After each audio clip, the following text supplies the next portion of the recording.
Hi everyone, here are the solutions for the additional stoichiometry problems numbers 3, 5, and 7. So number 3 is asking us about hydrochloric acid, and it says, in the past, hydrochloric acid was made using the salt cake method as shown in the following unbalanced equation. So we have sodium chloride plus sulfuric acid making sodium sulfate plus hydrochloric acid. All right. Suppose 30 grams of sodium chloride and 0.250 moles of sulfuric acid are available for the reaction. If 14.6 grams of hydrochloric acid is actually made, what is the percent yield for this reaction? And then, what type of reaction is this? So the first step here is to balance the chemical equation, which I've done. And now we look and we see what's given. So I went ahead and rewrote this balanced equation because I didn't have enough room. And then I wrote down what I was given. So I have 30 grams of sodium chloride, 0.250 moles of sulfuric acid. And then this value over here with the hydrochloric acid, this is the actual yield. And what we're looking for is the percent yield. So we need to have, for percent yield, we have actual over theoretical. So what we need to find is what's the theoretical yield of this particular reaction. To do that, we have two stoichiometry problems disguised as one here. So we have 30 grams of sodium chloride. We'll start a problem with that. And then we'll do a second problem with the moles of sulfuric acid to figure out what our limiting reactant is. So our first problem ends up looking like this. We have 30 grams of sodium chloride, go from grams to moles, and then use our mole ratio. And it turns out to be 0.513 moles of hydrochloric acid. Now we're going to compare that with how much sulfuric acid was used as our other reactant. And notice in this case the sulfuric acid is given in moles, so we can skip a step. There's been some work done for us already, because typically when we start a stoichiometry problem, we want to get to moles. Oh, we're already there. Awesome. We don't have to do any extra work. One less step. We like that. Alright, so I'm going to set that up now. And as we can see, the 0.5 moles of hydrochloric acid is less than the 0.513. So in this particular reaction, the sulfuric acid is our limiting reactant, and we use that to determine what our theoretical yield would be of the hydrochloric acid. So if I carry this through and find the molar mass of hydrochloric acid from the periodic table, we come up with 18.2 grams of hydrochloric acid, and that is our theoretical yield. So to do percent yield, we'll have our actual, which is 14.6 grams of hydrochloric acid, divided by our theoretical of 18.2 grams. And that will give us, so times 100, and that gives us 80.2%. Not too bad. I almost forgot the last part. Whoops, and that says, what type of a reaction is this? Well, let's see. We have a compound plus a compound, and then our products are two compounds, and it appears as though the sodium has taken the place of the hydrogen here, so the hydrogen's taken the place of the sodium. We have a double replacement reaction. Moving on to number 5. Here we have 55 grams of nitrogen monoxide mixed with some oxygen gas in a synthesis reaction, so we're going to have one product making nitrogen dioxide. 31 grams of product is recovered. That means that's our actual yield. All right. The density of nitrogen monoxide is this, and that of nitrogen dioxide is that. Well, densities are usually given if a volume is involved, and I see masses, but I don't see volumes at all. So those pieces of information are extra. We don't need them. I'm going to cross them off. So what? Nice to know, but we don't need it. All right, so first question here, what's the limiting reactant? Well, first, we need a balanced equation.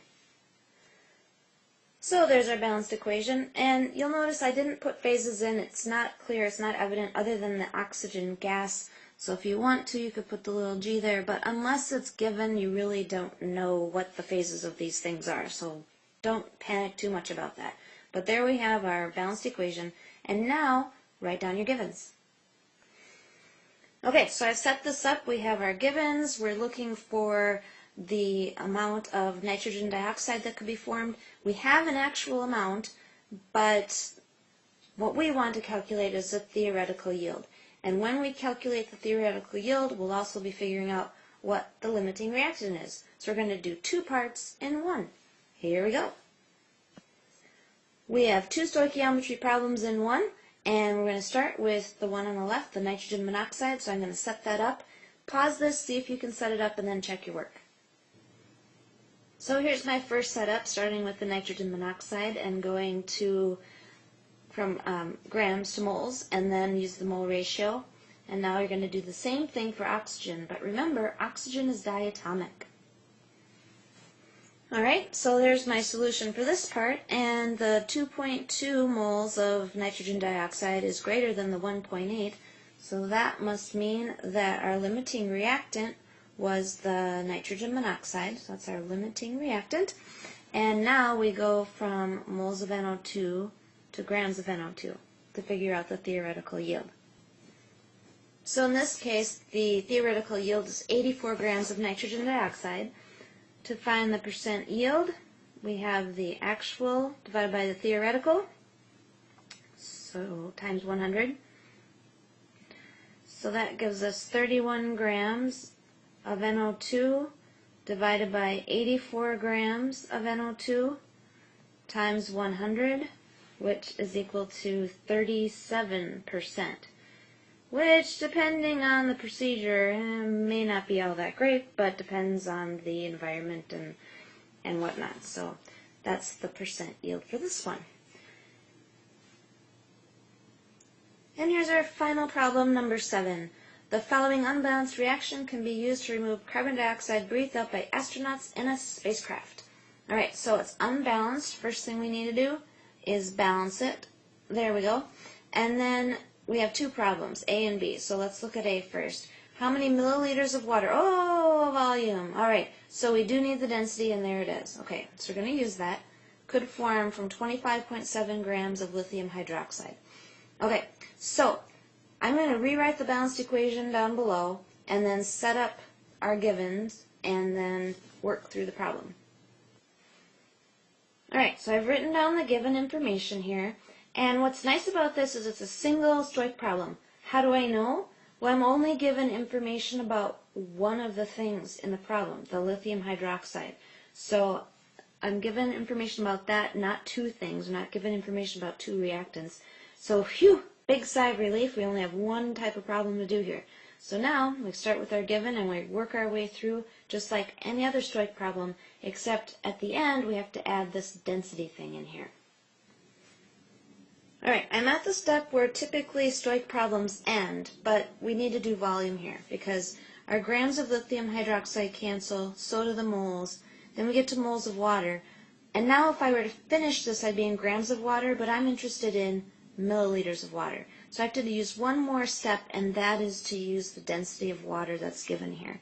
So we have 0.997 grams of water for every 1 milliliter of water. Then I am able to finish off this problem. And our answer ends up being 9.70 milliliters of water. So if the question involves anything with volume, the density will be given, and you'll need to use it. So that's where this 0.997 came in. Alright, let's try part B. Part B, we start with a mass of 3.28 grams of carbon dioxide, and now we're looking for, well, how many molecules can be formed? So let's try this one out. Alright, when we get to the mole ratio step, now you have to think, do I really need to go to mass anymore? Well, not really, because we've got the mass of carbon dioxide, the moles of carbon dioxide, and there isn't a way to go directly from moles to, well, you don't want to go from moles to grams and then back to molecules. So what we do is we remember Avogadro's number here. So 1 mole of anything, here's 1 mole of water molecules, is 6.02 times 10 to the 23rd molecules. There we go. So that is how we end this one. We don't have to go to mass, we can just end it there. And that will give us 4.49 times 10 to the 22nd molecules of water. I hope this helped and you've tried them out and you learned something from it. Have a good day. See y'all tomorrow.